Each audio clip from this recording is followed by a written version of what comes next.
Bom, agora então, bom dia a todos e a todas, a aula sendo gravada. Então, essa semana que passou nós tivemos esse intervalo. Hoje nós vamos ter uma aula sobre as sociedades indígenas no Brasil. Temos como texto básico o texto da Manuela Carneiro da Cunha. E eu vou preparar vocês para a nossa próxima aula, onde nós teremos a nossa primeira avaliação. Essa avaliação será online, no sentido de que eu vou abrir a sala às 8 horas, vou colocar a questão da prova, vou deixar a sala aberta até às 9 horas, e vocês vão ter 4 horas, de 8, 9, 10, 11, até meio-dia, para me enviar por e-mail a avaliação que eu vou solicitar. Aqueles que não estiverem presentes farão substitutiva, ok? Substitutiva é essa que nós marcaremos a posteriori. Hoje, se não houver nenhuma pergunta sobre essas questões, nós vamos começar a conversar sobre as sociedades indígenas, né? Sendo essa uma aula de História do Brasil, não há como começar uma aula de História do Brasil sem que você comece a falar sobre as sociedades indígenas, ok? Vocês estão vendo aí o meu PowerPoint? Sim, professor. Ok, obrigado. Bom, então, a Manuela Carneiro da Cunha escreveu um livro, História Indígena no Brasil. Aqueles que quiserem ter um contato com uma antropóloga, não é um livro novo, mas eu acho que ele é bastante interessante para quem não tem contato com sociedades indígenas. Manuela escreve de uma forma muito simples e atende a uma pluralidade de visões, ela é uma antropóloga. Então, ela traz esse livro. Nós vamos trabalhar hoje apenas com a introdução desse livro, apenas com a primeira parte desse livro. Já disse a vocês algumas vezes que vocês podem me interromper a hora que vocês quiserem e nós vamos conversando. Ok?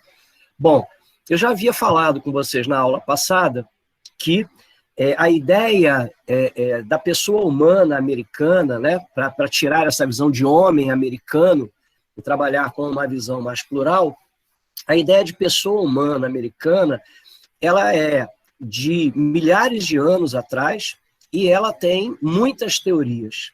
Né?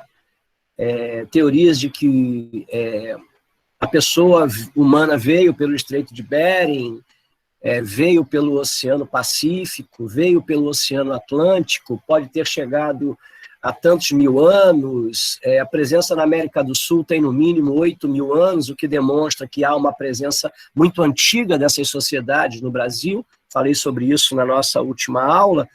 E isso demonstra que nós temos uma América extremamente ocupada antes da chegada do homem europeu, do homem africano, asiático, né, dos outros continentes. Temos uma dificuldade de ter uma compreensão dessa pluralidade de povos, dessas pluralidades de cultura, porque nós, né, com uma ciência ocidental judaico-cristã, ainda somos presos muito às fontes escritas, que são apenas nossas. Muitas culturas não têm fontes escritas, nossas no sentido não que apenas os ocidentais tenham fontes escritas. Existem várias sociedades com fontes escritas, mas existem muitas sociedades sem fontes escritas. E isso faz com que nós tenhamos que buscar outras formas de abordagens para entendermos essa sociedade. A arqueologia, sem sombra de dúvida, é a grande ciência que contribui para compreender um pouco desse ser humano, dessa pessoa humana, ao longo desses milhares de anos que antecedem a chegada do europeu. Com certeza, a Manuela chama a atenção de algo que é muito importante. Hoje, durante o século XXI, nós sabemos muito menos do que não sabemos. Muito menos do que não sabemos. O que sabemos é muito pouco em relação ao que não sabemos. Então, é muito importante nós iniciarmos a nossa reflexão de hoje pensando sobre isso. O nosso conhecimento sobre as sociedades indígenas são conhecimentos ainda muito pequenos. O nosso desconhecimento é um desconhecimento muito grande. Ainda há uma tarefa muito grande, um desafio muito grande de se conhecer cientificamente esses povos. Por isso, é muito importante que as suas tradições orais, que os seus costumes e as suas culturas sejam conhecidas, porque através delas nós conseguiremos entender um pouco desse passado que nos é desconhecido. Então, a oralidade do povo, o entendimento dos códigos linguísticos, faz com que nós consigamos entender, através da semiótica, através da linguística, unida à arqueologia, unida às sociedades que hoje vivem, nós conseguimos reduzir o desconhecimento. Mas, sem sombra de dúvida, há um grande desconhecimento. Essa seria a primeira questão.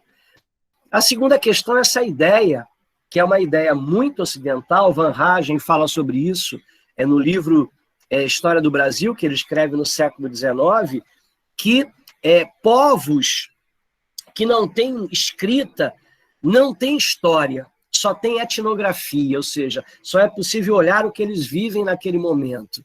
Não é verdade. As fontes históricas escritas, é importante que nós desconstruamos isso. As fontes históricas escritas, elas são apenas uma das fontes possíveis. Elas não são mais verdadeiras, porque elas foram produzidas por pessoas humanas, por seres humanos, que intencionalmente ou não intencionalmente escrevem aquilo que lhes interessa, aquilo que lhes é caro. Então, nenhuma fonte em si é uma fonte de garantia, é uma fonte segura. Todas elas devem ser analisadas de forma crítica, e nenhuma é melhor que a outra. Fundamental entendermos isso. Nenhuma é melhor que a outra. Então, as sociedades que não têm história escrita, têm história sim.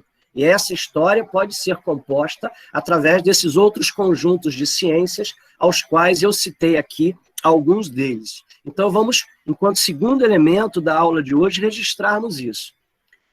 As sociedades que não têm história escrita, nem por isso deixam de ter história, ok?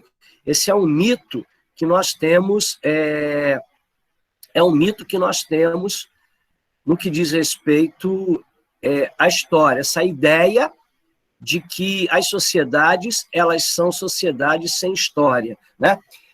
Outra questão que é muito importante, terceiro ou quarto ponto de hoje, a ideia de que quando os europeus aqui chegaram, essas sociedades eram sociedades virgens, sociedades sem história, sociedades sem conflitos, sociedades sem vida. Como se fosse o paraíso, né? Um processo idílico.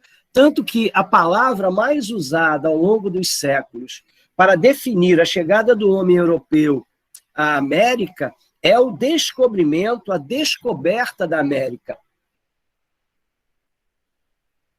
Como se a América estivesse coberta. Como se a América estivesse com um pano sobre ela, os europeus chegam retirando o pano, descobrindo, dão início à vida dessas sociedades. Essas sociedades são sociedades que vivem contatos entre si, sociedades que fazem alianças, sociedades que têm rivalidades, sociedades que vivem guerras, sociedades que em determinados momentos se aproximaram, outros se afastaram uma das outras, sociedades que migraram de lugares, sociedades que se fragmentaram. Então você tem um conjunto, esses milhares de anos, ainda que nós não saibamos de uma forma muito aprofundada, mas a lógica nos leva a refletir que essas sociedades têm muitas histórias, né? As histórias não começam com a chegada do homem europeu. Ou seja, a ideia de processo, de transformação, de mudança, ela está presente nessas sociedades bem antes da chegada dos europeus.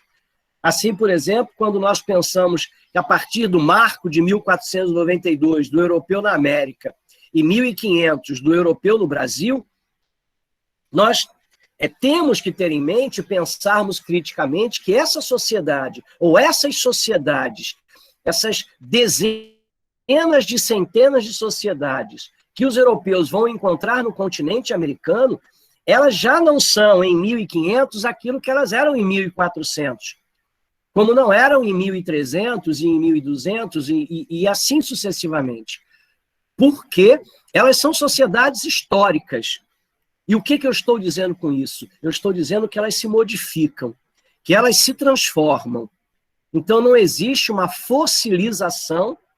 Essas sociedades não são fossilizadas, não são paradas, aguardando a chegada do homem branco europeu. Elas têm as suas histórias. E essas histórias é que nós temos que buscar compreender e construir ferramentas que nos levem a entender um pouco mais e cada vez mais esse passado. Repito, então, que um dos grandes desafios da ciência é nós trabalharmos com essas sociedades na busca, na compreensão do seu processo histórico. Mas existem sociedades que são isoladas a vida inteira, somente agora o homem está fazendo contato com eles. Esse também parece ser outro mito. Encontrar uma sociedade isolada quer dizer apenas que naquele momento ela está isolada. Mas ela pode ter vivido momentos em outros grupos, ela pode ter se fracionado de outros grupos, ela pode ter se relacionado com outros grupos, ela pode ter tido diversos movimentos históricos ao longo desses milhares de anos aos quais eu me referi no início da nossa conversa. Então, quando falamos em sociedades isoladas, ela vive um momento isolado. É muito comum observarmos sociedades isoladas que possuem, por exemplo, características na sua arqueologia, peças de outras sociedades que viveram a centenas de quilômetros dali, a milhares de quilômetros dali, como uma peça de cerâmica, por exemplo, uma peça que não é construída por essa sociedade, que não faz parte dessa sociedade enquanto produção cultural.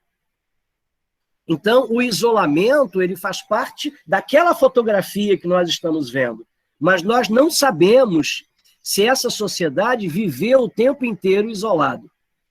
Com certeza podemos dizer que há um isolamento no que diz respeito ao contato com as sociedades europeias, ainda que é possível que tenham ocorrido os encontros entre as sociedades americanas e as sociedades não americanas, né? E eles ocorreram, já que as sociedades que vieram para a América são sociedades alóctones, ou seja, vieram de fora, não são autóctones, mas esses encontros, sim, podemos dizer que eles são poucos em relação à realidade dos milhares de anos dessas sociedades. Mas entre as sociedades americanas, sociedade do Sul com sociedade do Centro com sociedade do Norte, grandes deslocamentos dessas sociedades para novos lugares, através de guerras, através de necessidades alimentares, através de buscas culturais, nós não temos como trabalhar essa ideia, ok? Então, antes da chegada dos europeus, com a chegada dos europeus, essas coisas vão ganhando uma nova dinâmica, né? Nós temos sociedades que se deslocam no sentido de se aproximarem dos europeus, outras que se afastam, outras que lutam contra vizinhos nessa nova posição de luta, se aliando a um europeu, lutando contra outro. Então você passa a ter uma outra dinâmica que também leva a esse processo de mudanças de locais, de tipo de sociedade que são viventes. O fracionamento étnico é uma coisa que eu já falei, né? É comum os grupos se dividirem, gerarem conflitos internos e esses grupos se separarem, dando continuidade à sua vida, se juntando a outros grupos, ou simplesmente se separando de grupos anteriores. Então você tem algo de uma dinâmica que é importante que nós entendamos, que é essa ideia do processo histórico, do movimento histórico. Só a história quando há movimento. A história, ela representa um processo. Então, entender o processo dessas sociedades ou tentar reduzir os nossos desconhecimentos sobre elas é um grande papel.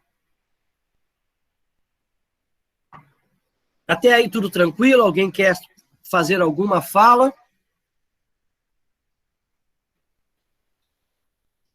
Ok? Vamos em frente.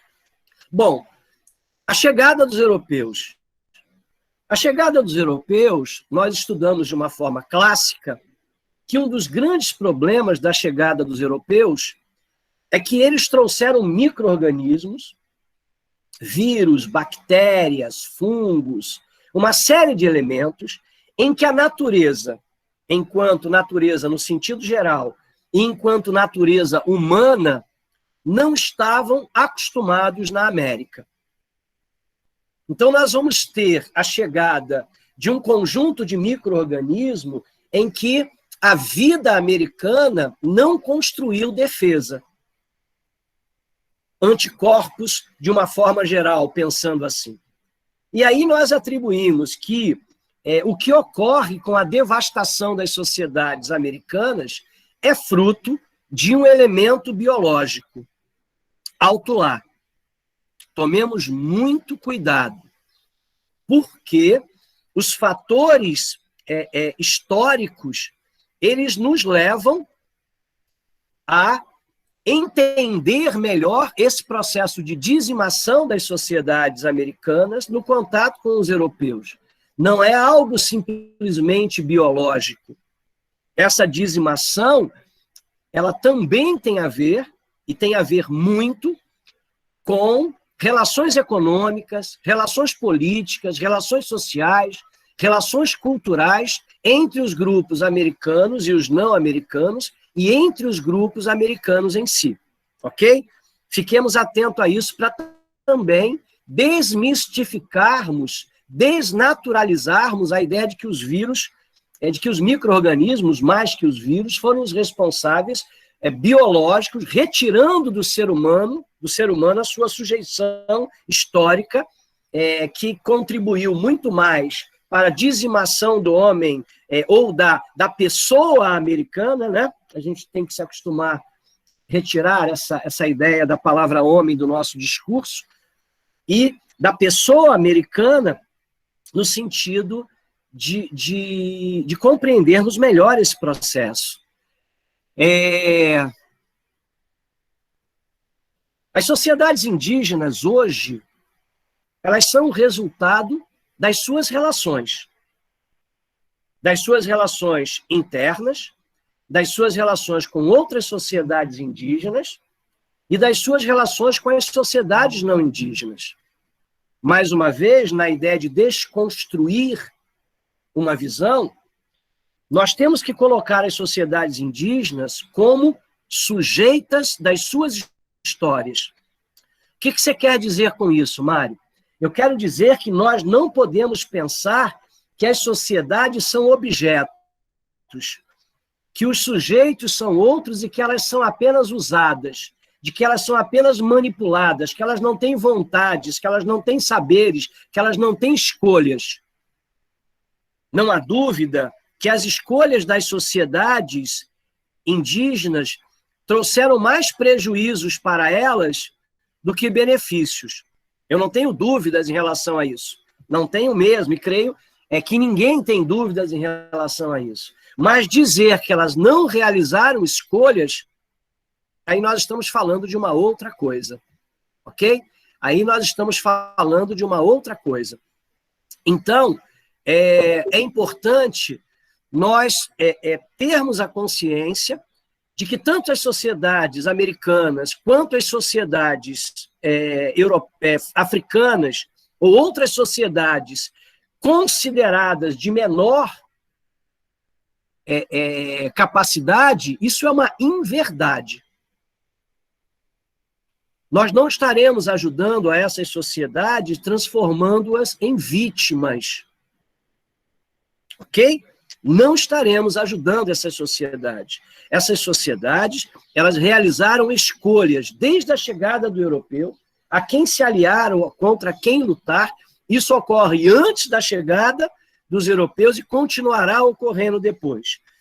É verdade que as escolhas trouxeram grandes prejuízos, mas, fazendo uma analogia com um jogo de futebol, é como você realizar uma troca de um jogador, em que pode ocorrer um processo de melhora do grupo ou de piora. É uma escolha. É claro que essa escolha também, ainda na analogia, depende dos jogadores que você tem em campo e no banco, depende de tecnologias bélicas, depende de uma série de elementos.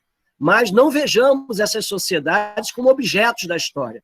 Elas são sujeitos da sua história. Então, o resultado das sociedades indígenas hoje, ela é o resultado dessa dinâmica cultural. Ou seja, é o resultado de um conjunto de trocas entre as sociedades, sejam elas quais forem, direta ou indiretamente, de transformações internas, porque a cultura de um povo ela está sempre em transformação, ela é sempre dinâmica. Então, vamos entender um pouco essa questão da mortandade, né, da dizimação das sociedades indígenas. Bom, é verdade que as sociedades indígenas sofreram muito com os micro-organismos, mas também é verdade que se construiu um campo fecundo para que esses micro-organismos se desenvolvessem. Ok? Não há dúvida que é uma das maiores tragédias humanas do mundo, do planeta Terra. A dizimação das sociedades indígenas é algo absurdo, é algo inumano, e ele não se deve apenas a fatores biológicos, que, como eu disse anteriormente, se nós nos ativermos a esse ponto como explicação da verdade, nós estaremos deixando de olhar os atores sociais e dizer como eles se posicionavam, como eles foram sujeitos desse processo. Ok? Muito bem. Você tem motivos como o isolamento da população. Existe isso, sim, principalmente no que diz respeito ao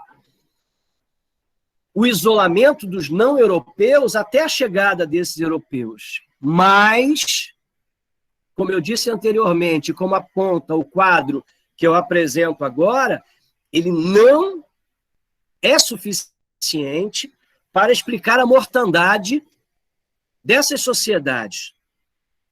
É importante pensarmos nas transformações ecológicas, nas transformações sociais, nas transformações geográficas, nas transformações demográficas, nas transformações econômicas, nas transformações bélicas no que diz respeito à guerra, nas transformações de espaços e relacionamentos entre os grupos. E eu poderia citar aqui muitos outros para nós. Muitos outros para nós. Um dos mais importantes é que antes da chegada dos europeus, você tem uma fragmentação, você tem uma pulverização, você tem um uso do espaço muito mais fragmentado. O número de pessoas humanas para quilômetro quadrado em determinadas sociedades chega a milhares. Com a chegada da sociedade europeia, nós vamos ter um processo de concentração populacional através de missões, através de espaços de escravidões, através de haciendas, através de uma série de novas formas de relações que, ao aproximar excessivamente essa pessoa americana uma para com as outras, isso irá facilitar o processo de disseminação desses micro-organismos e nós imaginamos, então, que se esses micro-organismos tivessem chegado dentro de uma estrutura mais aberta, com essa sociedade vivendo de uma forma mais ampla, eles teriam um impacto menor, porque haveria tempo dos organismos se organizarem, produzirem, né, anticorpos e responderem biologicamente a essa questão. A concentração, a gente vive hoje uma grande questão sobre essa, né? A fala da ciência sobre a necessidade do isolamento social no que diz respeito à Covid-19, para que nós não aglomeremos, porque ao aglomerarmos, facilitamos o processo de contaminação desse vírus. Isso é histórico. Se essas sociedades tivessem permanecido nas suas estruturas econômicas, sociais, políticas, culturais, demográficas, e aí por diante, nós não teríamos facilitado esse processo. Então, a ação humana, ela é fundamental para esse processo. Um outro processo também muito importante é que a chegada do europeu gerou novas formas de relações entre as sociedades indígenas entre elas e entre as sociedades indígenas com os europeus. Nós vamos ter muitas guerras. Antigos inimigos que se aproximam dos europeus para fortalecer o seu poderio de guerra e voltam a lutar entre si. Não há dúvida que o poderio bélico europeu, com pólvoras, canhões, arcabuzes, uma série de tecnologias de guerra, aumenta estupidamente o índice de mortalidade nas guerras. Então, você tem um aumento de confronto entre sociedades indígenas e sociedades indígenas que já viviam as suas histórias, e esse passado está presente nesses conflitos, das sociedades indígenas com as sociedades europeias, em função dessa nova lógica, né, de escravização em última instância das sociedades indígenas. Isso vai levar a um processo muito grande. A desagregação das sociedades em seus espaços também traz um outro fator, que é a fome.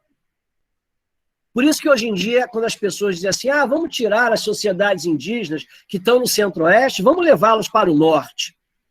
Eles não estão acostumados com a flora, com a fauna, com a demografia, perdão, com a geografia, né, com os espaços de uma forma geral. Então, quando ocorrem deslocamentos ou quando ocorrem guerras, né, nos espaços onde as pessoas vivem, ocorre uma redução do espaço de produção da sobrevivência, quer através da agricultura, quer através da pecuária, quer através do extrativismo, né, de coletores, de caçadores, não importa. Você, então, com esse aumento de guerras, você coloca isso. Vejam como nós estamos relativizando a culpa da biologia nesse processo, ok? Você tem uma grande desestruturação social, que também é o resultado desse processo, desses grupos, e tudo isso vai contribuir, esses elementos, se você somar esses vetores, eles vão explicar de uma forma mais próxima da realidade a resultante histórica, que é a dizimação de grande parte das sociedades indígenas americanas, ou das sociedades americanas. Isso é muito importante de nós termos em mente para pensarmos essas sociedades, esse processo de dizimação dessa sociedade. Bom, nós também já falamos que a América não foi descoberta, ela foi invadida, né? Você tem diversas tentativas de compilar o número de habitantes americanos antes da chegada dos europeus. E essas estatísticas variam muito. As menores estatísticas falam em 8 milhões, e as maiores chegam a passar da casa dos 100 milhões. De igual forma, 8 milhões ou 100 milhões, nós estamos falando de um contingente populacional muito grande, muito grande. Como a sociedade branca se relaciona com a sociedade americana? Bom, Vamos falar sobre as chamadas políticas indigenistas, ou seja, do homem branco para com as sociedades indígenas. Eu disse a vocês também, no nosso encontro passado, há 2 sábados atrás, que num primeiro momento, as relações entre europeus e as sociedades americanas não são muito belicosas. Nem podiam ser, né? Porque os europeus são minoritários, com poucas embarcações. Então, as relações são relações mais comerciais, principalmente através do escambo, através da troca direta de produtos de um lado ou outro, que eu chamei a atenção a vocês para tomarem cuidados com expressões como quinquilharias, né? Já que os valores que os europeus oferecem às sociedades americanas são valores tão importantes quanto que as sociedades oferecem aos europeus. Cada um tem os seus conjuntos de interesse. Então, você tem um primeiro momento em que você realiza uma relação de trocas com as transformações na América, de forma geral, e no Brasil de forma específica, principalmente com a instalação do governo geral em 1548, você monta uma estrutura europeia no Brasil, onde você passa a construir uma América portuguesa, no que diz respeito ao Brasil. Uma América portuguesa. E aí você começa a desenvolver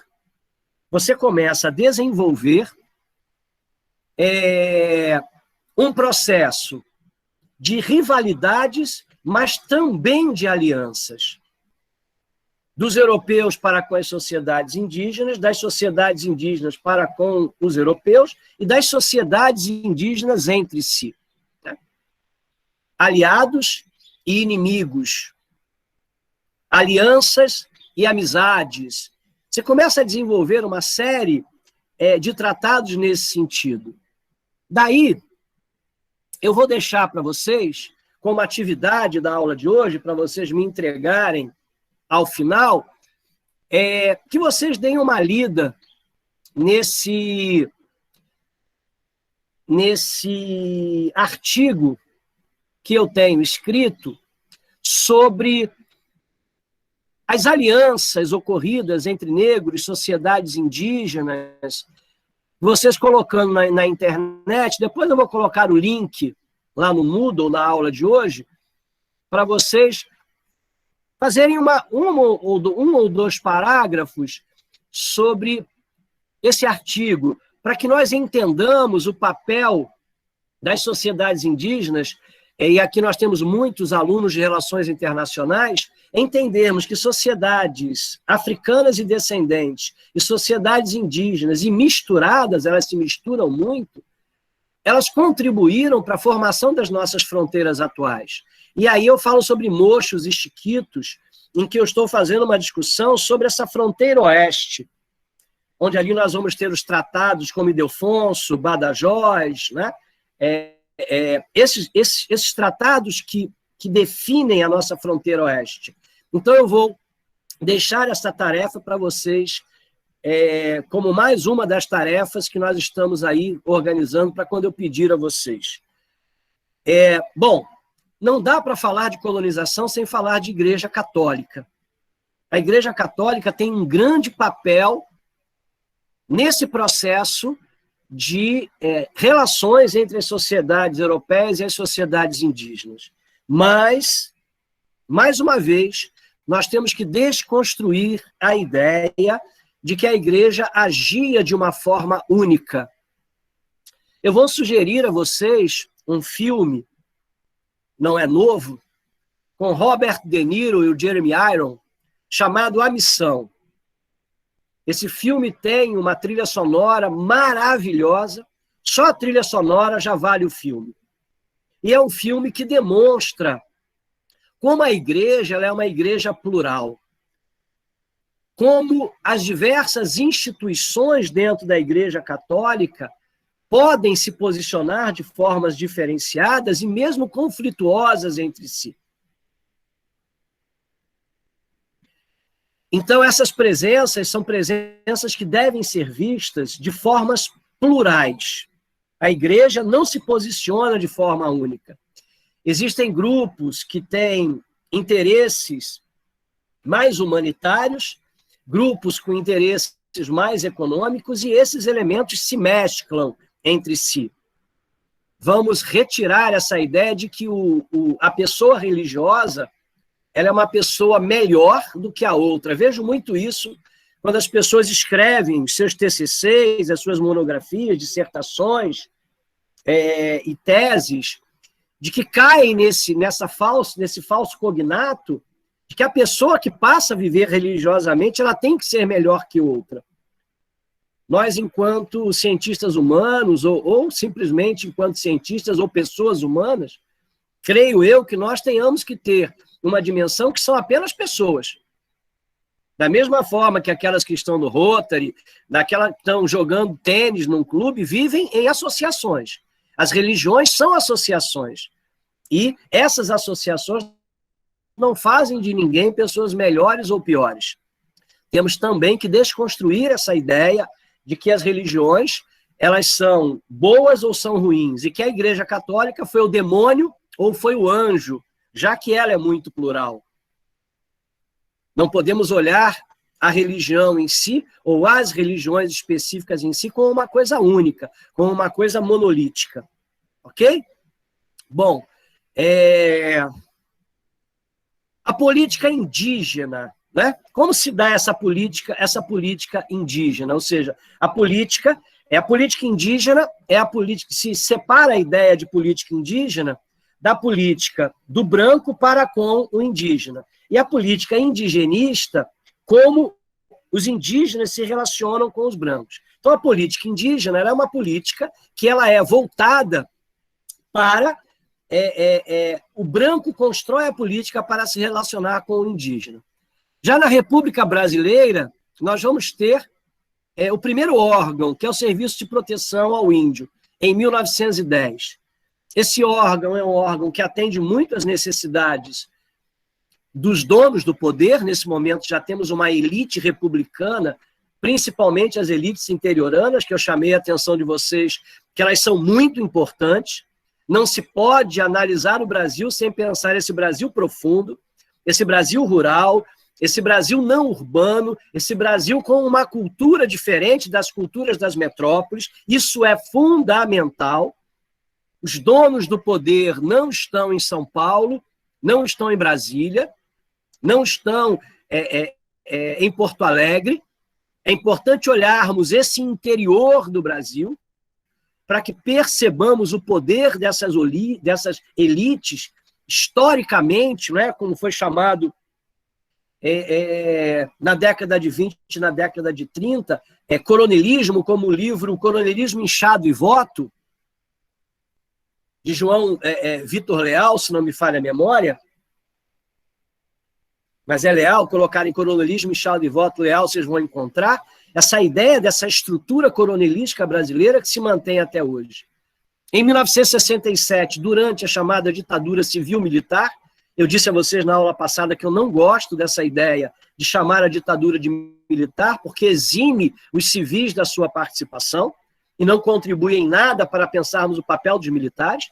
Os militares têm um papel importante, sim, mas a sociedade civil brasileira também tem um papel muito importante, e tanto das elites quanto da base, tanto da Casa Grande quanto da Senzala. Então, durante a ditadura civil-militar, começa em 1964, nós temos a fundação a criação da FUNAI, né, a Fundação Nacional de Amparo ao Índio, em que você vai ter, mais uma vez, uma estrutura feita muito mais pelo homem dominante, que é branco, do que com a participação dos interesses das sociedades indígenas, né? Elas ainda são muito pouco ouvidas, ou lhes é dado muito pouco espaço de fala.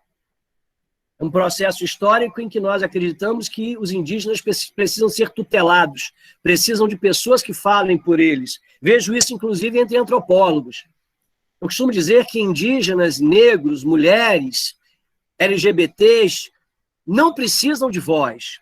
Eles precisam de microfone, porque eles sabem falar por si mesmos. Então, as minorias não precisam que falemos por eles. Talvez por isso o meu pós-doutorado esteja sendo, né, eu já concluí o pós, mas estou construindo ainda o meu trabalho, sendo um trabalho de memórias faladas pelas pessoas das religiões afro-brasileiras. Porque eu acredito que o que nós temos que fazer cada vez mais é abrir espaço que é de direito para que esses grupos se manifestem. A Constituição de 1988 ela vai trazer uma mudança muito grande, porque, historicamente, o Brasil pensa numa proposta assimilacionista. O que vem a ser isso? De que essas sociedades negras, de que essas sociedades de africanos e descendentes, de indígenas, eles serão absorvidos por essa sociedade branca. É aquilo que chamamos, historicamente, de embranquecimento da sociedade. Isso não ocorreu.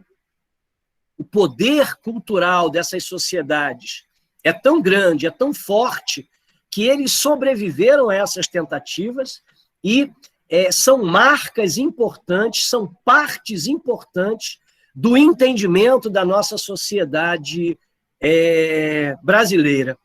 Não há como pensar o Brasil sem estudarmos as sociedades indígenas e sem estudarmos as sociedades de africanos e descendentes que vieram para o Brasil. A Constituição de 1988, então, vai ser um avanço.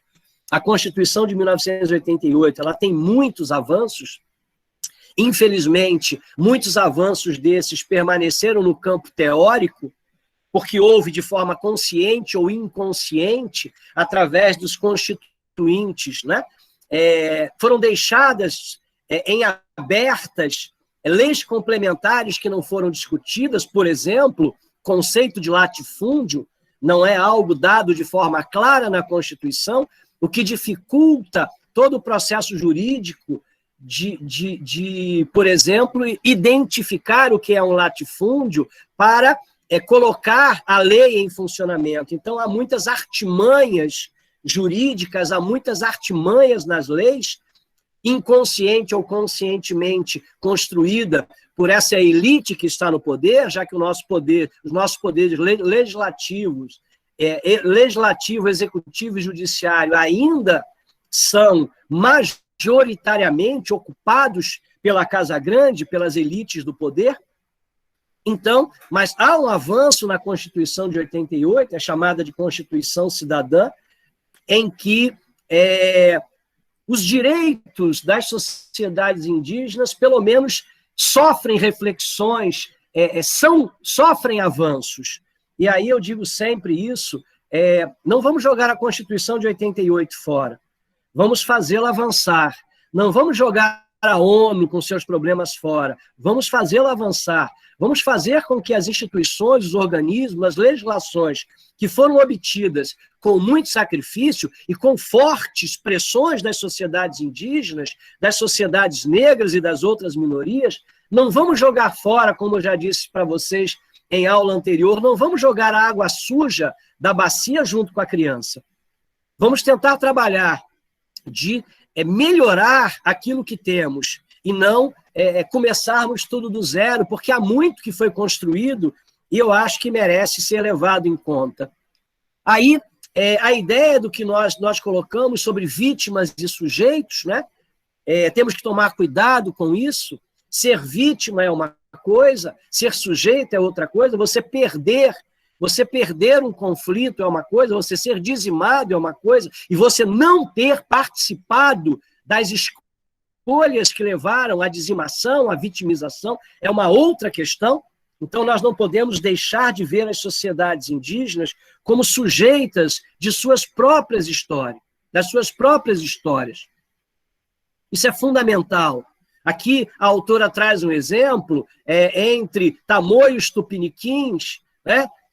Se aliaram aos franceses, enquanto os tapuias se aliaram aos holandeses. Por quê? Porque eles eram inimigos históricos. Então, as suas relações históricas anteriores levam às escolhas que vão ocorrer no Brasil do século XVI, XVII, XVIII, principalmente. Porque transformar sociedades em objetos, retirar o seu processo de sujeição, é diminuir essas sociedades, é dizer nas entrelinhas que elas não têm competência para realizar escolhas. E nós estamos falando de sociedades que realizaram escolhas ao longo de milhares de anos. antes da chegada dos europeus, tivemos sociedades que também foram exterminadas. Então, não é uma especificidade de europeus com sociedades indígenas. Mas, Mário, isso retira a gravidade do genocídio? Não, de jeito nenhum. De jeito nenhum. Tivemos um genocídio na América. Mas isso não pode se desdobrar na ideia de que as sociedades indígenas não participaram do processo que gerou o genocídio, que realizaram escolhas. Senão nós perdemos um pouco da possibilidade de nos aproximarmos de uma verossimilhança. O que vem a ser isso? De algo mais próximo do real, já que eu não acredito que nós façamos uma construção do real na ciência. Nós fazemos de espaços de probabilidades, espaços de interpretações, espaços de possibilidades, mas não de verdades que sejam históricos. Então, é importante que, nesse momento, quando nós pensamos a história do Brasil em 2021, que nós pensemos as sociedades indígenas como sujeitos das suas histórias. Nesse momento, elas estão fazendo as suas escolhas. Elas estão fazendo as suas escolhas sobre a estrutura que nós vivemos, elas estão fazendo as suas escolhas na conjuntura em que vivemos, estão fazendo as suas escolhas sobre a Covid. É claro que o governo também tem a sua responsabilidade, se o Estado chega a esse lugar para dar à sociedade brasileira indígena os direitos que ela tem, mas essas sociedades também escolhem, por exemplo, existem grupos que estão escolhendo em não se vacinar, principalmente por questões ideológicas, religiosas. Não concordo com isso, mas é o que ocorre. Enquanto historiador, é o que eu tenho que dizer. Enquanto antropólogo, é o que eu tenho que dizer, de que essas sociedades estão fazendo escolhas. E escolhas não necessariamente são escolhas certas ou escolhas erradas. Bom, chegando ao final, a gente tem que tomar cuidado, eu também disse isso na primeira aula, para nós não compararmos as sociedades como sociedades mais evoluídas ou menos evoluídas, utilizando a tecnologia, utilizando quem é a sociedade que tem smartphone e quem não tem. E também dizer que as sociedades não são mais sociedades indígenas porque passam a absorver parte das tecnologias que não lhes são construídas internamente. Isso é um absurdo. Toda sociedade, toda cultura, ela bebe do de fora, ela dialoga com o de fora, ela se transforma com o de fora, ela dá e recebe. Apesar do smartphone hoje, eu tenho certeza que mandioca é muito mais consumida no Brasil, né, com seus nomes diferenciados em cada parte do Brasil, aipim, macaxeira, do que smartphones. E essa é uma tecnologia americana, uma tecnologia que vai para a África e contribui para a diminuição da fome no continente africano. Então, são respostas tecnológicas. Então, tomemos cuidado com essa ideia de ficarmos presos à tecnologia industrial, né, da Revolução Industrial para frente, para classificarmos os grupos que vivem nelas. Bom, a história dos índios, no que diz respeito aos livros, eles ainda trazem muito desses ranços que eu disse a vocês, ainda trazem muitas dessas construções que são fantasiosas, e é importante que nós, aqueles que forem se dedicar ao estudo dessas sociedades, ou aqueles que forem citar sobre essas sociedades, para que tenham cuidados, né, com essas questões básicas que conversamos hoje aqui. Falamos já sobre fontes escritas e fontes orais, a importância das fontes orais para entendermos as sociedades indígenas. Eu espero que, de alguma forma, os futuros analistas de relações internacionais, os futuros engenheiros, biólogos, químicos, sociólogos e toda a gama aí de alunos e alunas que estão assistindo a essa aula, que eu possa ter contribuído com algumas questões que são básicas. São questões básicas as reflexões que eu fiz. Ok? Bom, Sobre a nossa avaliação da semana que vem, eu vou repetir. Eu vou pedir a vocês que aqueles que não assistiram às aulas, que assistam. Aqueles que não buscaram o material escrito, que busquem, estejam com eles à mão, porque eu vou dar 4 horas, eu vou propor um tema único, para que vocês produzam em termos de uma lauda, ou seja, uma página do Word, uma pergunta que eu farei a vocês. Não entrem numa de ficarem desesperados, porque eu vou fazer uma proposta aberta, mas que é importante, eu diria que é fundamental vocês terem acompanhado as aulas para que vocês possam contribuir na escrita com aquilo que nós dialogamos. Vocês podem discordar de mim, não há nenhum problema nesse sentido, mas é importante que vocês citem as discussões que eu propus aqui. Ok? Vou colocar o artigo de Mochos e Chiquitos lá na aula de hoje, e quando for mais próximo, eu abro uma sala que eu deixarei aberta no sábado do dia 17, de 8 às 9 da manhã, mas aceitarei via e-mail, mariojunior@ufgd.edu.br, até o meio-dia, de 8 ao meio-dia. Vocês podem copiar, né, tirar print e colocar nos grupos de vocês, se for o caso, da tela, mas eu deixarei aberto até as 9 horas da manhã para tirar as dúvidas que são iniciais. Tranquilo? Alguém tem algo? Ou podemos encerrar nosso bate-papo de hoje?